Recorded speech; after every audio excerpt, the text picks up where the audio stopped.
Social media اور ہماری ذمہ داری۔ اللہ تعالیٰ کا ارشاد ہے، یا ایھا الذین آمنوا ان جاءکم فاسق بنبأ فتبینوا ان تصیبوا قوما بجہالۃ فتصبحوا علی ما فعلتم نادمین۔ اے ایمان والو، اگر تمہارے پاس کوئی فاسق خبر لے کر آئے تو خوب تحقیق کر لیا کرو، کہیں ایسا نہ ہو کہ کسی قوم کو نادانی سے کوئی ضرر پہنچا دو، پھر بعد میں اپنے کیے پر نادم اور پشیمان ہو۔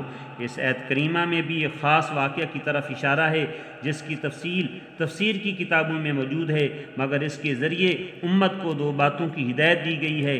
ایک یہ کہ کوئی بھی اجنبی شخص جس کے متعلق تمہیں علم نہ ہو اور اس کی شخصیت کے بارے میں تم جانتے نہ ہو، اس کی باتوں پر بلا تحقیق اعتماد مت کرو۔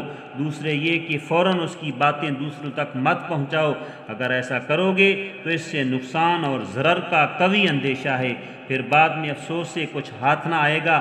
ایک حدیث میں نبی کریم صلی اللہ علیہ وآلہ وسلم کا ارشاد ہے، کسی انسان کے جھوٹا ہونے کے لیے اتنا کافی ہے کہ ہر سنی سنائی بات کو بلا تحقیق آگے بیان کر دے۔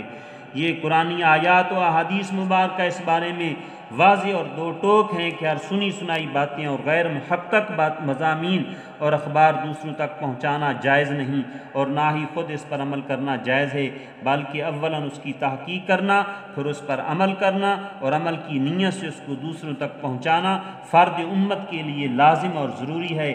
آئے دن بہت سی دینی باتیں اور میسیجز سوشل میڈیا پر قرآن و حدیث کے حوالہ کے ساتھ گردش کرتی رہتی ہیں، اور ان کے آخر میں آگے پہنچانے کی ترغیب اور اس پر ملنے والا اجر و ثواب درج ہوتا ہے، مگر تحقیق کے بعد بسا اوقات حوالہ اور کبھی کبھی پوری بات غلط ثابت ہوتی ہے، حالانکہ رسول اللہ صلی اللہ علیہ وسلم نے اپنی طرف جھوٹی بات منسوب کرنے والوں کے لیے دوزخ کی وعید سنائی ہے۔ ارشاد فرمایا، جس شخص نے مجھ پر جان بوجھ کر جھوٹ باندھا تو اسے چاہیے کہ اپنا ٹھکانہ جہنم میں بنا لے۔ نبی پاک صلی اللہ علیہ وسلم یہ ارشاد ہمارے اکابر خصوصاً صحابہ کرام کے سامنے ہمہ وقت رہتا تھا۔ احادیث رسول کے بیان کرنے میں اور اسے قبول کرنے میں یہ حضرات غیر معمولی احتیاط برتتے تھے۔ چنانچہ ایک مرتبہ حضرت ابو موسیٰ اشعری رضی اللہ تعالیٰ عنہ حضرت عمر کے پاس آئے اور کہا، السلام علیکم۔ عبداللہ بن قیس حاضر ہوا ہے، انہوں نے آنے کی اجازت نہ دی۔